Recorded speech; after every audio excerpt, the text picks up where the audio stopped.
Jelas Ustaz, sedang ada gangguan sinyal. Jelas sekali. XL, jelas ya. Baik, Bismillahirrahmanirrahim. Hayyikum jami'an bitahiyatul Islam. Assalamualaikum warahmatullahi wabarakatuh. Waalaikumsalam warahmatullahi wabarakatuh.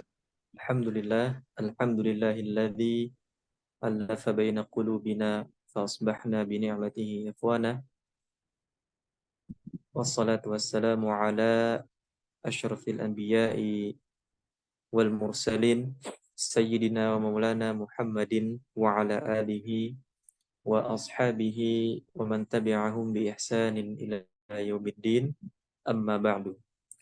Rabbi shrah li sadri wa yassir li amri wa hlul 'uqdatam min lisani yafqahu qawli, amma ba'du.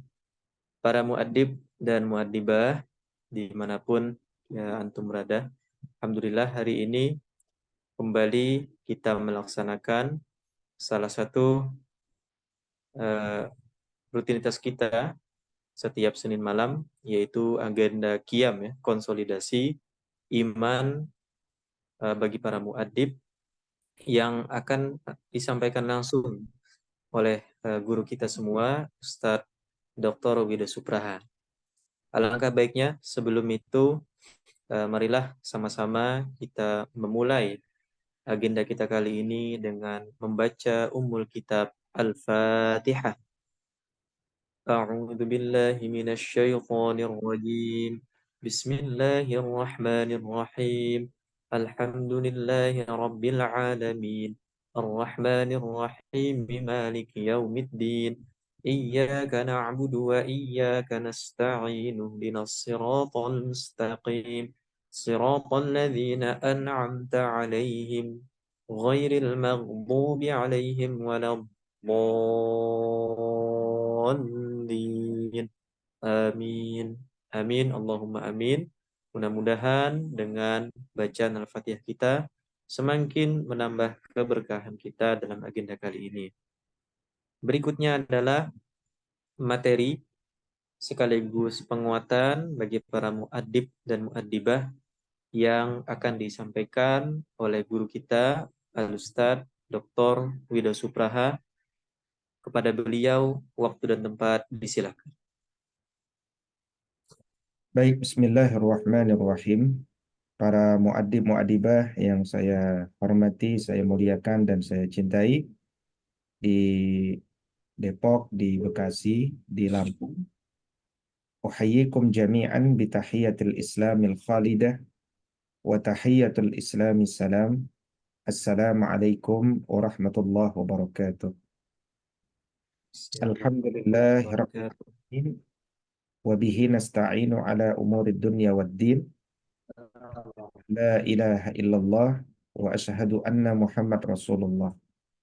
Allahumma fasalli wa sallim wa barik ala sayyidina Muhammad sayyidil mursalin wa ala alihi wa sahbihi ajma'in, amma ba'du.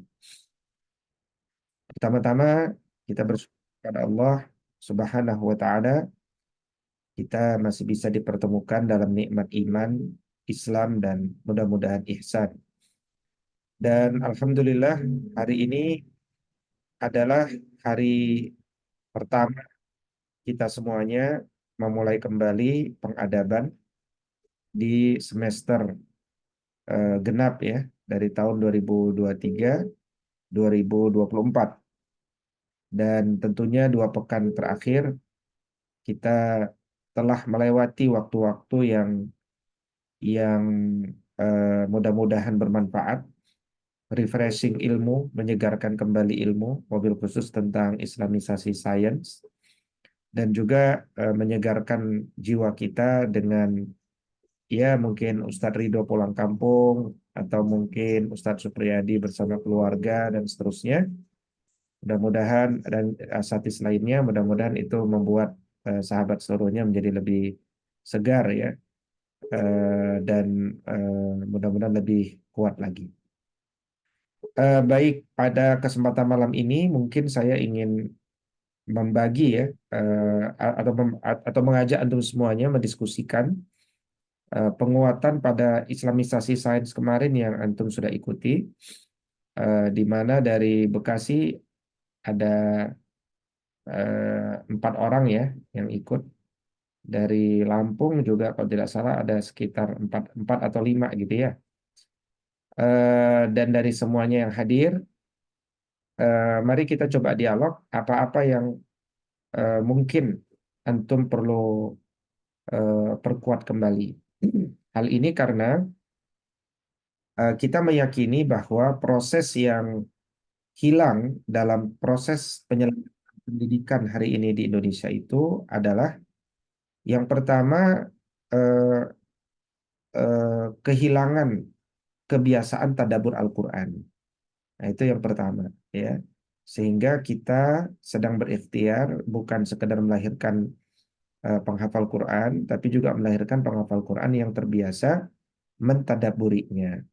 Maka mentadabburi Quran itu menjadi satu pilar daripada sekolah adab dengan tujuan melahirkan generasi yang bacaan Qurannya tidak sampai berhenti di tenggorokan saja, bisa sampai kepada jiwanya.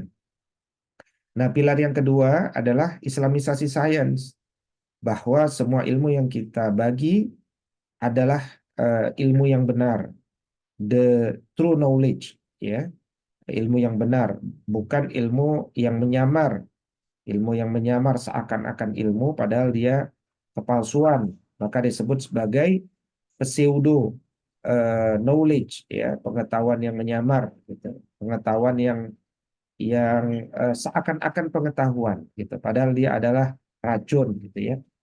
Nah, alhamdulillah, saya yakin tingkat penangkapan para muaddi-muaddibah seluruhnya pasti berbeda-beda antara satu dengan lain. Ada yang mungkin cepat sekali menangkap, atau juga mungkin ada yang perlu mengulang-ulang. Nah, termasuk juga mungkin ada kendala-kendala bahasa yang didapatkan, ya, misalkan mungkin bahasa Inggris dan seterusnya.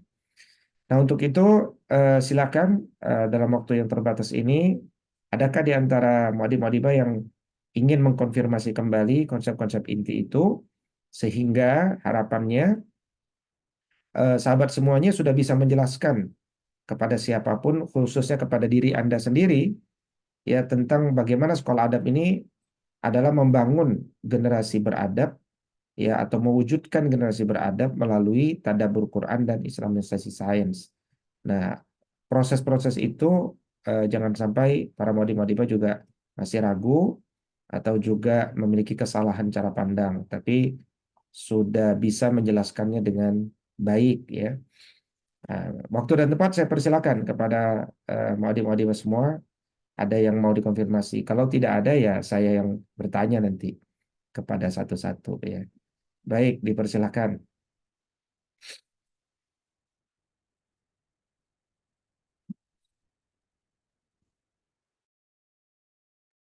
Baik, kalau tidak ada, maka saya yang akan bertanya. Yang pertama kepada Ustadz Ridho Setiawan, ya. Ustadz Ridho hadir. Hadir Ustaz. Apakah yang disebut dengan ilmu? Masya Allah. Ustaz, izin menyampaikan apa yang Ana bisa tangkapi. Jadi ilmu itu segala sesuatu yang dia mengarahkan kita untuk semakin dekat kepada Allah Subhanahu wa taala. Karena kalau menyimak apa yang disampaikan oleh Dr. Budi, itu ilmu yang benar adalah ilmu yang mengarahkan kita untuk semakin dekat kepada Allah Subhanahu wa taala. Begitu Ustaz yang bisa Ana tangkap.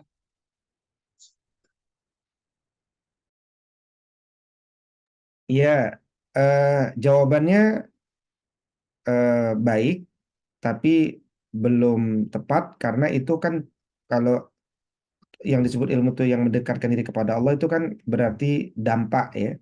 Dampak dari ilmu adalah mendekatkan diri kepada Allah. ya dampak dari ilmu membuat orang mengenal Allah sehingga dekat bahkan beribadah kepada Allah, ya. Itu dampak positif, ya, untuk mengetahui kita ini dapat ilmu apa enggak, itu dampaknya, alat ukurnya. Nah, adapun ilmu itu sendiri apa? Nah, itu belum terjawab tuh dengan jawaban Ustadz Ridho, ya. Nah, oke, sampai titik ini Ustadz Ridho belum bisa menjawab. Ada yang bisa membantu menjawab, salah tidak apa-apa. Ya, karena yang tahu di antara kita saja. Lili Ustaz. Siapa nih? Lelia, Masya Allah. Keberanian menjawab ini sudah prestasi, ya. Silakan, Ustazah Lelia. Bismillahirrahmanirrahim. Kalau tidak salah, ilmu itu mengetahui sesuatu sebagai apa adanya, Ustaz, tidak kurang lebih. Sudah, itu saja. Ya, Ustaz. Baik. Jawabannya kalau itu nilainya 80, ya. Nilai 80. Belum 100. 80, tapi bagus, ya. Karena sudah menjelaskan bahwa ilmu itu tadi apa tadi disebutkan mengetahui sesuatu apa adanya, eh, tidak lebih dan tidak kurang. Baik. Ada yang ingin menambahkan supaya jadi 100? Dipersilakan. Boleh dicoba Ustaz? Boleh, boleh. Ustaz Adani dipersilakan. Ya, Bismillah. Jadi eh, yang disebut ilmu adalah ilmu yang bermanfaat, ya. Sesuatu yang bermanfaat. Yang dikenal dengan istilah ilmu nafi, sesuai dengan hadis Nabi. Dan ilmu yang bermanfaat ini, maka dia akan berkah dan berbuah amal soleh. Jadi kebalikannya, sesuatu yang tidak bermanfaat bukanlah disebut ilmu, gitu. Kurang lebih gitu, Ustaz.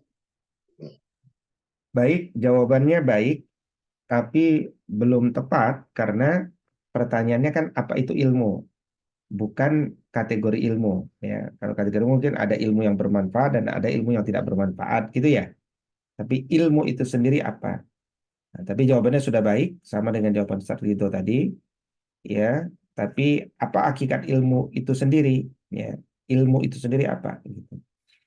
Nah, baik, jawabannya baik, tapi bukan pada intinya, itu pada pertanyaan berikutnya. Jadi ilmu apa yang sebaiknya kita tanamkan, gitu kan? Ya, disebutkan ilmu nafi. Nah, tapi ilmu itu sendiri apa? Tadi yang sampaikan Ustazah Lailia sudah nilainya udah 80 tuh. Nah, tinggal tambahkan sedikit saja. Apakah itu ilmu? Silakan. Izin menjawab, Ustaz, menambahkan Ya, sedikit Putri. mengganti redaksinya. Ini Putri. Sama seperti Putri siapa namanya? Putri Mawardani, Ustaz. Oh iya, iya, terima kasih. Iya. Silakan. Kalau yang saya tangkap kemarin, ilmu itu berarti sama seperti Ustazah Lailia. Ilmu itu berarti sesuatu, mengetahui sesuatu dari maknanya atau sesuai realitas. Sudah. Iya, Baik. kalau Itu arti dari makna. nilainya tambah 10 ya, jadi 90. Nah, sedikit lagi. Silakan katakan. Izin menambahkan, Ustaz. Abdurrahman. Silakan. Habib Abdurrahman. Mungkin menambahkan bahwasanya ilmu itu adalah idrakus syai' ala ma huwa alaihi idrakan jaziman, yaitu mengetahui sesuatu sesuai dengan hakikat ilmu tersebut tanpa ada keraguan di dalamnya, tanpa ada prasangka di dalamnya. Ini tuh, Ustaz. Ya, baik, itu definisi seorang ulama. Ada yang ingin menambahkan lagi? Baik, ini nanti kaitannya dengan ketika kita menuntut ilmu, kan ada subjek, ada objek ya. Kita ingin mengetahui sesuatu, sesuatu itu kan berarti objek ya. Kita ingin mengetahui sesuatu, sesuatu itu objek ya, objek penelitian. Sesuatu itu bisa apapun, bisa ayat Quran, bisa alam semesta, ya. Yang penting dia objek yang ingin diketahui. Jadi yang tadinya kita nggak tahu jadi tahu. Nah, itu ada proses kan.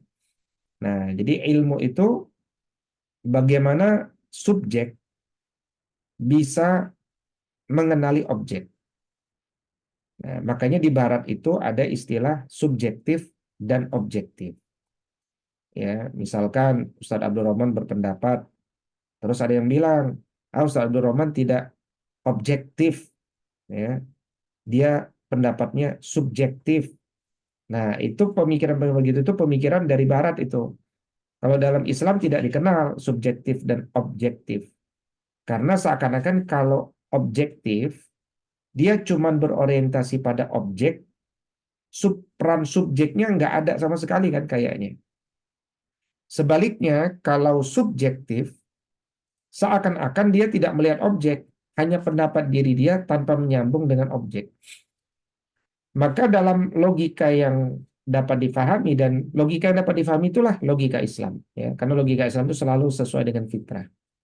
Jadi kalau orang ingin mengetahui sesuatu, pasti ada subjek dan ada objeknya, gitu. Ada subjek dan ada objeknya. Nah, objek yang ingin diketahui itu kan gini, objek yang ingin diketahui, kalau kita sudah tahu, berarti kan kita dapat makna dari objek itu. Ya, jadi makna dari objek itu. Nah, sekarang kita berada ke subjek, kitanya nih, ya, subjeknya berarti kita manusianya ya. Subjeknya kita manusia. Manusia itu terdiri atas 3 unsur, akal, jiwa, jasad. Nah, kita kan sering bilang, mendidik itu jangan sampai berhenti pada akal, tapi harus turun sampai jiwa, kan gitu kan?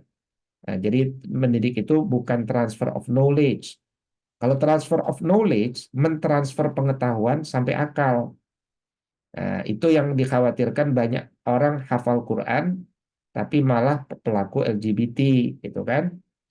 Dia hafal Quran, jadi imam masjid, tapi pekan lalu ada berita malah berzina dengan pacarnya di kamar nazir masjid, gitu kan? Itu kan para penghafal Quran. Ya, jadi kondisi-kondisi itu seperti itu akan semakin banyak kalau kita tidak serius membuat para penghafal itu paralel mencintai Al-Quran gitu atau memahami isi Quran. Maka kita ingin pendidikan itu adalah transfer of ruhi, membagi kenikmatan diri kita ke dalam jiwa anak. Jadi bagaimana supaya ilmu yang kita sampaikan itu sampai ke dalam jiwa murid-murid kita, gitu. Ya, nah maka konsentrasinya adalah ilmu itu baru disebut ilmu kalau sampai pada jiwa, bukan berhenti pada akal. Jiwa itu bahasa Inggrisnya mind, bahasa Melayunya minda. Minda itu dari mind. Nah, itu jiwa, ya kan? Maka apa yang disebut sebagai ilmu, ingat dari 2 interaksi tadi ada subjek, ada objek. Ya, sampainya jiwa dari si subjek ini kepada makna dari objek. Ya, sampainya jiwa kita kepada makna dari objek dan atau sampainya makna dari objek kepada jiwa dari subjek. Apa adanya, tidak lebih, tidak kurang. Nah, jadi itu namanya ilmu, lengkap dia. Tidak dipotong, tidak didiskon, tidak dipelintir, apa adanya. Nah, itu ilmu, gitu. Itu ilmu. Misal, nah, itu ilmu. Sampai di sini penjelasan saya apakah difahami Ustaz Ridho? Siap Ustaz. Dan Ya jadi apa Ustaz. ilmu? Jadi ilmu kalau dilihat dari pemaparan kemarin itu bisa juga diartikan dengan tersampainya minda kepada manfaat dan juga manfaat. Iya. Kepada manfaat dan manfaat kepada itu tadi, minda tadi itu tanpa ada pengurangan dan pelebihan gitu Ustaz. Bukan manfaat Ridho, makna. Oh ya, mohon maaf Ustaz. Iya, makna. Izin. Makna. Iya, tersampainya minda kepada makna dan juga tersampainya makna kepada minda tanpa ada kekurangan dan ada kelebihan, Ustaz. Naam. Nah, baru nanti setelah itu kita bisa belajar. Ada ilmu yang bermanfaat, ada ilmu yang tidak bermanfaat. Ya. Nah, saya bertanya balik tadi kepada Ustadz Adani. Apa sih yang disebut ilmu yang bermanfaat, Ustadz Adani? Apa saja yang dimaksud sebagai ilmu bermanfaat? Silakan. Ya, Bismillah. Ya, ilmu yang bermanfaat adalah ilmu yang eh, jelas tujuannya, yang jelas tujuannya. Ketika belajar ilmu tersebut, ya tujuannya untuk suatu hal yang memang bersifat aplikatif misalnya. Maka itu disebut sebagai ilmu yang bermanfaat. Dan dari sana akan berbuah amal solih. Itu Ustaz. Baik, Ustazah Lelia tadi boleh dijawab ulang apa itu ilmu yang bermanfaat? Ilmu yang bermanfaat, jelas tujuannya, yang sifatnya misalnya aplikatif dan berbuah amal. Sama betul sama Ustadz Adani. Satu frekuensi. Ya. Membuat takut kepada Allah Ustaz. Ya, Tujuan. jadi ketika ditanya apakah itu ilmu yang bermanfaat, sebutin aja apa-apa yang kira-kira menambah derajat Muslim di hadapan Allah. Misalkan membuat dia semakin bertakwa kepada Allah, membuat dia semakin mengenal Allah, membuat dia semakin mengejar banyak pahala dalam hidupnya, semakin membuat dia semakin ingin berkontribusi kepada masyarakat, membuat dia semakin punya motivasi dalam hidup, membuat dia semakin punya arah dalam hidup. Nah, itulah ilmu dalam pendidikan. Nah, maka dengan alat-alat ukur seperti itu, kita harus evaluasi cara pengajaran kita. Sebenarnya materi ini apa sih gunanya buat murid gitu. Dan kita sudah bersepakat, kita tidak mengajarkan ilmu yang enggak ada gunanya bagi murid. Ya, jadi semua ilmu yang kita ajarkan kepada murid memang harus didahului dengan pengantar ilmu. Jadi setiap kali kita menyampaikan satu subjek ya ilmu kepada murid-murid kita, yang harus dijadikan tradisi bagi kita itu adalah menyampaikan kenapa Anda harus tertarik dan semangat belajar ilmu yang akan ibu guru ajarkan pagi ini. Gitu. Nah, kenapanya, why-nya itu sebutkan dalam konteks dia sebagai manusia, dalam konteks dia juga sebagai muslim, gitu. Ya, sebagai manusia, kenapa Anda harus belajar ilmu ini, gitu. Sebagai muslim, kenapa Anda harus belajar ilmu ini? Nah, dua perspektif itu sampaikan. Ya, artinya kalau sebagai manusia, misalkan ilmu matematika, sebagai manusia kita harus belajar ilmu ini. Kenapa? Ya, sebagai manusia kan dia harus berdagang, dia harus membuat, dia harus berdagang ya. Berdagang itu dia perlu kalkulasi. Dia harus membuat masakan, ya kan? Ustazah Andari kalau mau membuat nasi goreng kan pakai matematika. Berapa ukuran mecinnya, gitu kan? Berapa ukuran kecapnya, berapa ukuran nasinya. Itu kan matematika, gitu. Jadi pengantar ilmu itu dikorelasikan dengan kehidupan dia sebagai manusia. Satu. Yang kedua, kehidupan dia sebagai seorang muslim. Dimensi kehidupan sebagai muslim. Nah, jadi kalau dan Anda bisa kasih feedback kepada kita di Sain Pusat, Ustaz, ini kayaknya ilmunya nggak bermanfaat. Kalau bisa kita revisi, dibuang saja, bisa. Ya, misalkan ini nggak ada manfaat buat kehidupan manusia. Ini juga nggak ada manfaat buat kehidupan muslim. Ya sudah, ngapain kita ajarkan di sekolah adab? Kita buang saja, gitu. Ya, jadi hanya yang bermanfaat bagi dunia dan akhiratnya sebagai seorang manusia yang baik dan juga sebagai seorang muslim gitu. Ya. Nah, itu ilmu ya. Nah, apakah itu? Nah, tentu nanti penjabarannya banyak teknisnya. Tapi kita masuk pada level filosofisnya. Itulah ilmu yang bermanfaat, ilmu nafi'. Maka jangan lupa setiap mengajarkan ilmu selalu awali dengan doa. Allahumma anfa'na bima 'allamtana wa 'allimna bima yanfa'una wa zidna ilma. Sampai di sini ada yang mau ditanyakan sebelum saya tanya lebih lanjut? Silakan.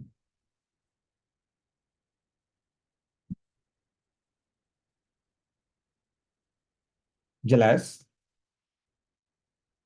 Baik, kalau jelas saya tanya lagi berarti. Nggak ada pertanyaan ya dari antum ya. Nah, saya mau nanya Ustazah Nur Hidayati. Hadir Ustazah Nur Hidayati?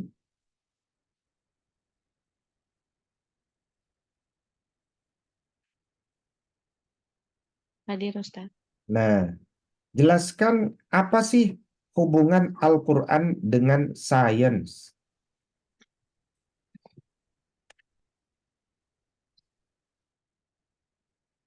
Ya Ustaz. Jadi dalam proses bentar. Hubungan Al-Quran dengan sains itu,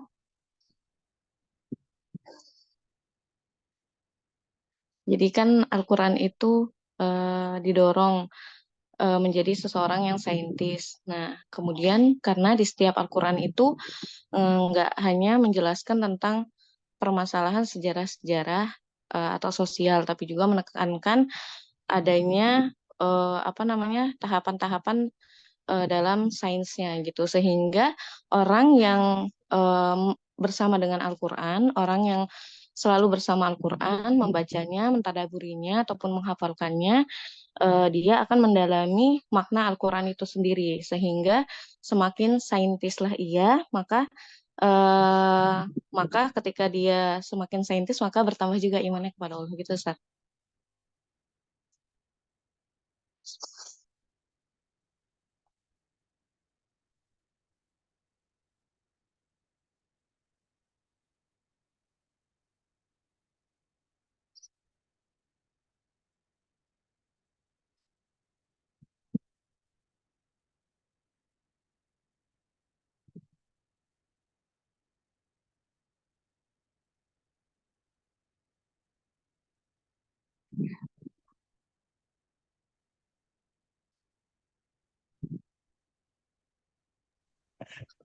Ustazah Nur Hidayati, apakah itu sains?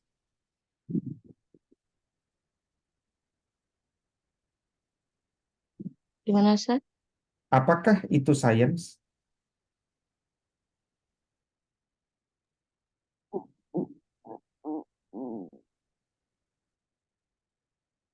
Baik. Eh, Siapa yang bisa menjawab? Apakah itu sains?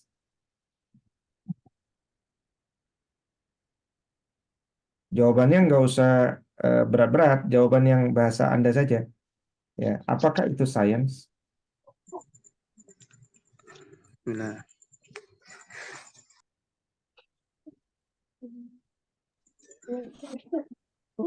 Bingung semua atau ilmu pengetahuan Ustaz. Ilmu pengetahuan, Ustaz. Hafif, coba Hafif. Apa itu sains? Bismillah, sains adalah ilmu pengetahuan Ustaz. Tambahkan lagi. Em, ilmu pengetahuan yang Aduh, dapat memberikan manfaat dalam kehidupan. Baik. Ilmu pengetahuan yang bisa memberikan kemanfaatan bagi kehidupan. Ya, bahasa kalau mau disingkat itu sains itu apa? Ilmu untuk hidup. Ilmu untuk hidup. Nah, diperjelas oleh Hafif tadi ilmu pengetahuan yang berguna bagi kehidupan. Nah, dengan bahasa yang mudah seperti ini, kan nggak mungkin kita buat sekolah tapi menghilangkan kurikulum sains, gitu, ya kan? Nah, ini kan nanti Anda bisa mengingatkan teman-teman yang buat sekolah tapi nggak mau ngajarin sains, karena sains itu ilmu untuk hidup, gitu. Atau tadi kata Hafif ilmu pengetahuan yang bermanfaat bagi kehidupan dia. Kalau sains itu tidak diajarkan di sekolah, maka dia nggak bisa hidup, gitu. Ya, dia nggak bisa hidup. Itu sains, ya. Baik, dengan pengertian itu, silakan lanjutkan. Apa hubungan Al-Quran dengan sains?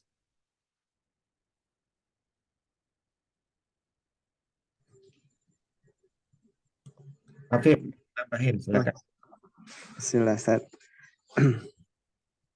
Hubungan sains dengan Al-Quran, pertama karena Al-Quran sendiri adalah sebagai petunjuk.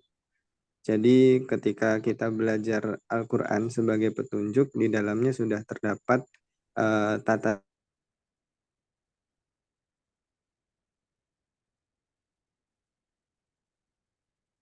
Terputus ya? seseorang itu adalah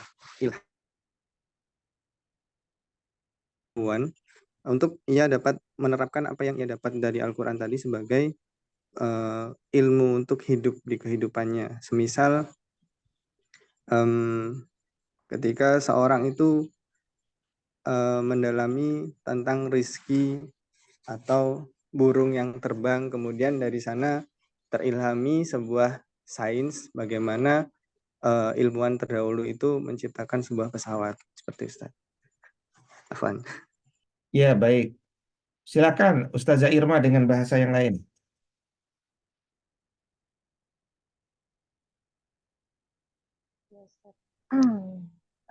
Hubungan sains dengan Al-Quran. Kan Al-Quran itu sumber ilmu, karena saluran mendapatkan ilmu ada akal, panca indera, dan kabar yang benar.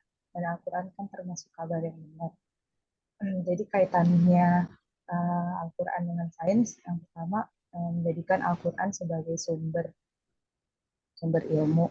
Kemudian waktu itu dijelaskan, cuma Irma belum hafal jumlah ayatnya, tapi pernah disampaikan kalau di dalam Al-Quran itu ternyata kalau ditadaburi banyak menjelaskan tentang social science. Ya, ada juga tentang natural science. Misalnya pada ayat-ayat Allah menciptakan langit, Allah menciptakan matahari, kemudian hubungan sains dengan Al-Quran, selain karena Al-Quran sebagai sumber ilmu, kemudian di dalam Al-Quran juga mengandung ilmu tentang alam, juga ilmu tentang sosial. Itu aja di Ustadz baru ingat itu. Iya, iya. Jadi saya bertanya ini tidak menginginkan antum semuanya menghafal ya, tapi alirkan saja apa yang ada di kepala, karena belajar yang benar itu memahami, dan kalau udah paham dialirkan aja, tiba-tiba dia ngalir gitu kan. Ya tadi Ustazah Irma bagus jawabannya, sudah mengalir ya dengan apa-apa yang diingatkan. Ada yang mau menambahkan? Persilakan. Baik, kalau tidak ada, saya coba bantu ya dengan bahasa yang biasa saya lakukan. Tadi kan udah diawali ya dengan kalimat sains itu ilmu untuk hidup. Atau kata Hafif, ilmu pengetahuan yang bermanfaat bagi kehidupan. Ya, nah, itu sains. Maka apa hubungan dengan Al-Quran dengan sains? Logik aja, Al-Quran itu kan datang sebagai panduan bagi manusia ya. Nah, berarti dia mengandung ilmu atau panduan bagi manusia yang bermanfaat bagi manusia untuk hidup di dunia. Ya, kira-kira begitu bahasa, ini bahasa orang awam ya, bukan bahasa kampus gitu ya. Bahasa orang awam saja, supaya bisa membahasakan ke masyarakat. Nah, ketika kita hidup di dunia, ya, kita menjumpai apa di dunia ini? Satu, kita menjumpai manusia kan, gitu. Jadi di dunia ini kita menjumpai manusia.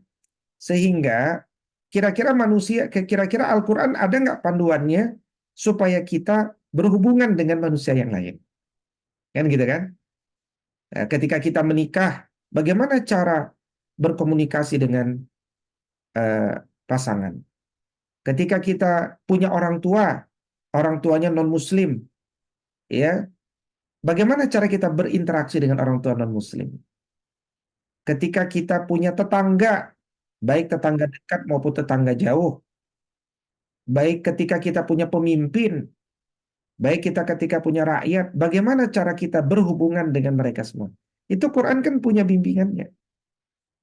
Nah, maka eh, ilmu tentang bagaimana berkomunikasi dengan jenis-jenis manusia yang kita temui dengan status-status sosialnya di alam ini, ya itulah sebenarnya bahasa awam bagi definisi ilmu sosial gitu. Ilmu sosial itu. Ya, jadi ilmu sosial itu apa? Apa ilmu sosial itu, Ustaz Rudi?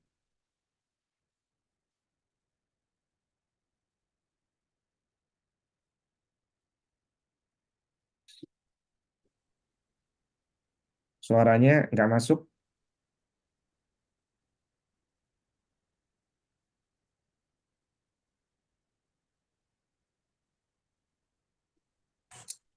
Ya, Ilmu sosial, Ustaz. apakah itu ilmu sosial? Ya, ilmu untuk hidup ya, bersosialisasi dengan manusia. Baik, Ustaz Ikhwan, tambahkan Ustaz Ikhwan. Apakah itu ilmu sosial? Untuk ilmu sosial itu yang Anda paham mencakup tentang tatanan bermasyarakat, Ustaz. Baik, terima kasih Ustaz Ikhwan. Jadi ilmu sosial, sebelum kita bicara tentang masyarakat, sebelum kita bicara tentang sosialisasi, ilmu sosial itu ilmu tentang manusia. Ya, tentang manusia. Siapa sih manusia? Kenapa dia diciptakan? Apa tujuan penciptaannya? Apa harusnya program kehidupannya? Itu ilmu sosial. Ya, kalau tentang bagaimana fisik manusia, itu ilmu apa? Nah, itu ilmunya Ustazah Dewi itu. Ya, ilmu biologi sama ilmunya Ustadz Baba. Ya, itu ilmu biologi. Ilmu tentang fisik manusia itu ilmu biologi. Tapi ilmu tentang jiwa manusia, ilmu tentang siapa manusia, ya tadi penciptaannya, tujuannya, program kerjanya di dunia, itu ilmu sosial. Jadi ilmu sosial itu ilmu tentang manusia dan tentang bagaimana manusia berinteraksi dengan manusia lainnya. Nah, bahasa lainnya bersosialisasi, bahasa lainnya tatanan masyarakat tadi, bahasa Ustadz Ikhwan. Nah, itu bahasa dasar ilmu sosial. Dan faktanya mayoritas isi Quran itu kan kalau antum baca ilmu sosial tuh. Nah, dengan cara menjelaskan seperti ini mudah-mudahan di antara para muadib sudah tenang tuh. Kenapa sih di sekolah adab kita harus mengajarkan sains? Ya, bahkan nanti di SMP kita akan menguatkan sains sosial, sains alam. Ya karena memang tanpa belajar itu manusia nggak akan bisa memimpin manusia yang lain. Nah kan target berikutnya kan kepemimpinan. Leadership itu kan bukan hanya berinteraksi, tapi memimpin manusia supaya mereka bergerak bersama kita. Nah, itu ilmu sosial Islam itu bergerak memberikan narasi kepemimpinan gitu. Ujungnya itu ke sana. Nah, selain itu di alam semesta ini kita ketemu dengan alam, bukan hanya manusia kan, alam dan manusia itu kan bagian dari alam ya. Nah, ini alam selain manusia, ada gunung, ada burung-burung, ada lautan, ada daratan, kira-kira begitu. Ada planet-planet di luar bumi. Nah, itu yang disebut ilmu alam, natural science, ilmu-ilmu tentang alam ya. Maka di situ ada fisika, kimia, biologi. Nah, itu kalau dihitung kurang lebih 1/6, 1/6 dari Al-Quran itu adalah mengandung ilmu alam. Maka orang yang mentadaburi Al-Quran, insya Allah, dia pasti jadi senang sains. Dan dulu sains itu tidak terbagi dengan sains sosial dan sains alam. Dulu sains ya sains, ilmu itu hidup. Makanya orang dulu itu multidisiplin, kata kuncinya di situ. Kenapa multidisiplin? Karena memang dia belajar ilmu itu hidup ya dengan inspirasi dari Quran. Ya, tapi ketika peradaban barat hari ini, awalnya peradaban barat itu tidak mempercayai adanya ilmu sosial. Makanya kalau disebut sains itu kaitannya ilmu alam. Ya, bahkan kan kemarin ada quote juga tuh dari peserta SIS. Dia bilang, saya baru tahu ternyata ilmu sains itu juga ilmu sosial gitu kan. Itu ternyata kan ada peserta yang baru tahu ada sains sosial. Saya kira sains sains alam saja gitu. Nah, padahal itu perilaku Barat. Barat itu dulu tidak percaya ada sains sosial, tapi sekarang Barat percaya ada sains sosial. Nah, di Islam itu dari dulu sudah mencintai dan mengembangkan ilmu sosial, meskipun tidak menyebut itu ilmu sosial gitu. Ya, maka kebayang ya bagaimana kita itu ingin mencetak murid yang jangan spesialistik, ya, tapi dia sosok yang multidisiplin, ya. Multidisiplin itu nggak harus semuanya, tapi juga jangan sampai hanya satu cabang kedisiplinan gitu. Ya, dia harus bisa menguasai beberapa cabang disiplin ilmu. Nah, kira-kira itulah hubungan antara Al-Quran dengan sains, di mana Al-Quran kalau ditadabburi secara natural, secara alamiah, dia pasti akan mencintai ilmu sosial dan kemudian dia akan mengembangkan ilmu alam. Ya, jadi prosesnya itu adalah kalau kita baca Quran, kita pasti akan belajar ilmu sosial. Nah, ketika kita ingin mengamalkan ilmu sosial secara baik, kita pasti akan tertarik belajar ilmu alam. Gitu. Jadi ilmu sosial dulu baru ilmu alam. Ya. Nah, contoh supaya lebih Anda pahami. Ilmu waris. Ilmu waris itu kan ilmu tentang tatanan masyarakat tuh, tatanan keluarga. Dan juga tentang bagaimana anak berhubungan dengan keluarga-keluarganya. Nah, dipadukan, didamaikan dengan ilmu waris. Ya, ilmu waris. Nah, ilmu waris itu ilmu sosial berarti. Karena ilmu tentang bagaimana manusia dalam tatanan masyarakatnya. Keluarganya dalam hal ini. Tapi bagaimana menghitung ilmu waris, kan nggak bisa dia hitung. Nah, dia butuh ilmu alam. Salah satunya ilmu matematika. Gitu. Nah, maka penarasinya belajar dulu ilmu sosial, dan dia akan butuh ilmu alam. Gitu. Baik, kira-kira itu. Apakah penjelasan saya jelas, Ustazah Nurul Hikmah?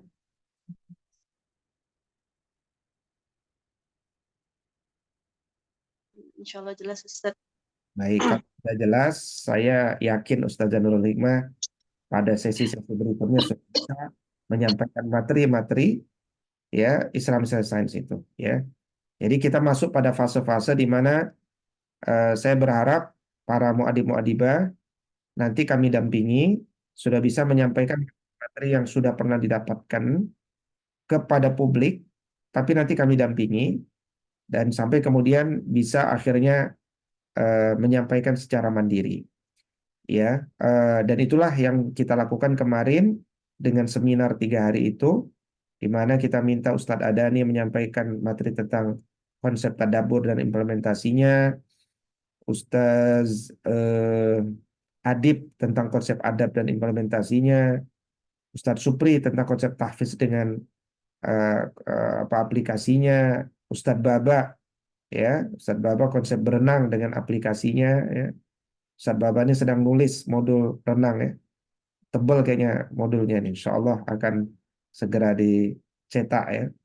Nah, jadi pelan-pelan. Nah, di Bekasi juga nanti kita buat begitu Ustazah Dewi. Nanti mungkin pas ada momentum yang bicara ditugasin aja dari siapa, mungkin Ustazah Dewi dulu bicara, kemudian yang lain. Nah, tapi Ana ada di situ gitu kan. Nanti kalau ada yang kurang nanti Ana tambahkan. Nah, itu kan dalam rangka kita membangun sistem. Artinya gerakan ini harus bisa berkelanjutan, dilanjutkan oleh siapapun dengan narasi yang sama, tulisannya nanti ada, penyampaian juga benar. Nah, itu di antara cara kita untuk menggandakan kapasitas itu. Baik, saya kira itu yang saya sampaikan. Kalau tidak ada pertanyaan, sepertinya antum sudah paham atau sudah lelah ya. Ada yang mau ditanyakan atau ada yang mau diusulkan, dipersilakan. Baik, kayaknya yang ceria cuman Ustaz Ridho doang ini, ya kan? Ya, Ustaz, Ridho ini penuh keceriaan. terkait apa yang Ustaz Ini siapa nih? share di grup. Ada nih Ustaz, Oh, Asudifri. ada dua. Oh iya, iya, silakan saya nih. Silakan kembalikan ke MC. Yang baru disampaikan Ustaz di grup tadi ya, terkait apa JKQ ini ya, Hmm, terkait klaster itu Ustaz. ya, kenapa? Bagaimana Ustaz teknisnya kira-kira? Oke, jadi kita kan tradisi awal tahun menyelenggarakan Jambore Keluarga Quran. Lampung sudah pernah ikut dan kemudian sudah memberanikan diri membuat JKQ sendiri ya. Insya Allah tahun ini selenggarakan Ustazah Dewi Insya Allah, Ustaz. JKQ 02 Iya, dibuka buat umum. iya, sudah Insya Allah. Nah, dibuka buat umum. Kemarin yang ikut kalau tidak salah ada satu keluarga ya dari umum ya. 2. Dua ya. Nah, mudah-mudahan Ya. tahun ini sudah ada lebih lagi. Amin. Nah, Bekasi juga boleh gabung kepada kita ya, atau juga bisa membuat sendiri ya, tapi dengan struktur yang kurang lebih sama. Nah, ya, saya ingin menyampaikan bahwa JKQ ini adalah kurikulum. Dia adalah bagian daripada kurikulum. Dengan demikian, hukumnya wajib bagi semua orang tua untuk mengikuti JKQ. Ya, karena dia bagian kurikulum. Banyak tujuan besarnya dari JKQ ini, tujuan besarnya banyak. Maka sama di Depok ketika ada 4-5 orang tua yang tidak bisa ikut, nah kita analisis nanti. Kalau dia memang tidak mampu dan setelah kita ukur memang tidak mampu, nah, kita koordinasikan sama komite sama Korlas untuk mencari solusi. Kalau mereka angkat tangan juga, nah kita yayasan turun tangan untuk membantu. Yang jelas tidak ada yang tidak bisa ikut karena masalah ekonomi.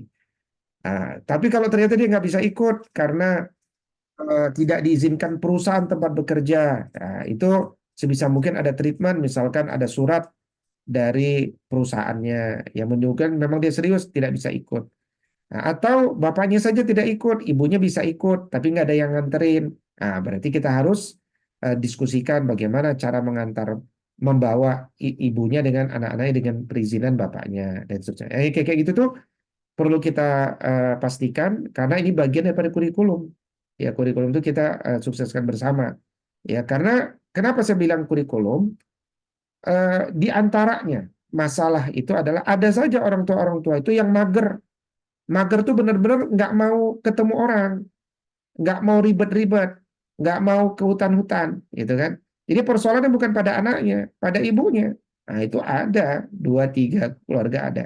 Nah peran kita lah mendidik mereka supaya mereka mengikuti arahan kita. Nah pengalaman kita Ustadz Dhani yang perlu kita praktikkan di sini adalah salah satu tujuan lain dari CKK adalah nanti supaya per kelas itu semakin dekat ya, bukan hanya pada level-level formalitas sekolah tapi juga secara kekeluargaan.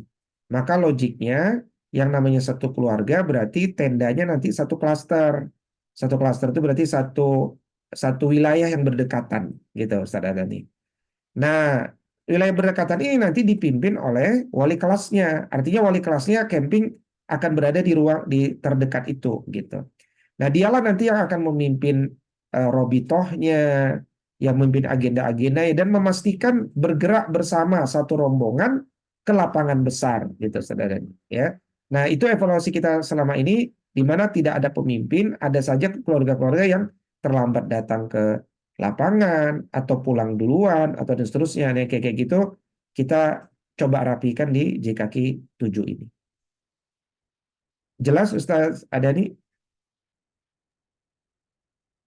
Ya jelas, tapi mungkin eh, kalau anak pribadi ya, apakah terbagi ya konsentrasinya untuk nanti gitu di waktu yang sama kita mengondisikan orang tua, di waktu yang sama kita mengondisikan murid-murid untuk tampil, di waktu yang sama juga Oh, kita oke. persiapkan materi untuk cuci kaki, atau mungkin ada yang bawa keluarga, ingin bersama keluarganya, Iya, itu kurang ngerti. lebih.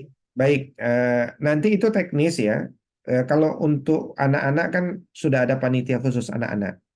Tapi kalau kaitan dengan persiapan pentas, nah tentu ini kan waktu masih panjang ya, 2 pekan ya. Silakan dibuat teknisnya supaya anak-anak sudah siap sedini mungkin ya. Kalau kaitan dengan materi-materi tertentu yang memang membuat dia tidak bisa eh, memimpin rombongan, ya itu nanti perlu dibahas siapa badalnya.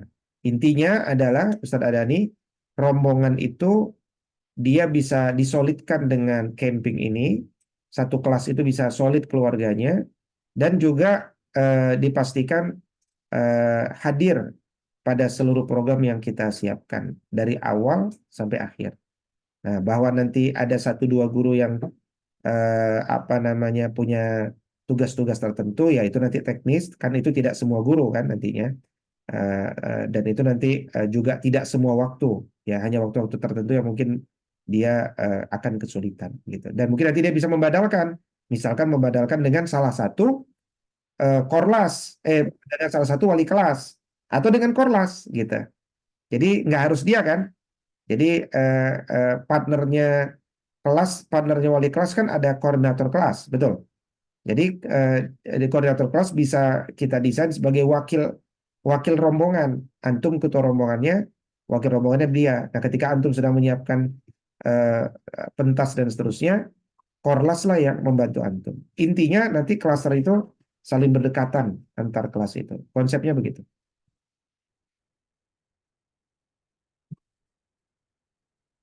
Begitu Ustaz Adani, silakan MC. Ya, khair, Ustaz. Baik, sepertinya tidak ada pertanyaan lagi ya, dan waktu sudah menunjukkan pukul 9 kurang. Marilah sama-sama kita eh, akhiri majelis kita hari ini. Mudah-mudahan apa yang kita diskusikan tadi, yang kita pelajari hari ini menjadi ilmu nafi, ilmu bermanfaat, yang mendatangkan keberkahan dan berbuah amal soleh. Dan mudah-mudahan juga semakin menambah khasyah, rasa takut kita kepada Allah Subhanahu wa taala. Amin, Allahumma amin. Marilah sama-sama muadib dan muadibah semuanya kita akhiri majelis kita dengan um, berdoa kepada Allah. Kita angkat tangan kita, hadirkan hati kita, tundukkan pandangan kita, bersifar kepada Allah Subhanahu wa taala. Astaghfirullahaladzim, astaghfirullahaladzim, astaghfirullahaladzim. A'udzu billahi minasyaitonir rajim. Bismillahirrahmanirrahim. Alhamdulillahi rabbil alamin. Hamdan syakirin, hamdan na'imin. حمدا يوافي نعمه ويكافئ مزيده. يا ربنا لك الحمد ولك الشكر كما ينبغي لجلال وجهك الكريم وعظيم سلطانك. اللهم صل على سيدنا محمد وعلى آله وصحبه وسلم. اللهم اغفر لنا ذنوبنا ولوالدينا وارحمهم كما ربونا صغارا، ولجميع المسلمين والمسلمات والمؤمنين والمؤمنات الأحياء منهم والأموات يا قاضي الحاج. اللهم انصر إخواننا المسلمين المجاهدين في فلسطين. اللهم انصر إخواننا المسلمين المجاهدين في غزة. اللهم انصرهم نصرا عزيزا. اللهم أعد المسجد الأقصى إلى رحاب المسلمين. ظلمنا أنفسنا وإن لم تغفر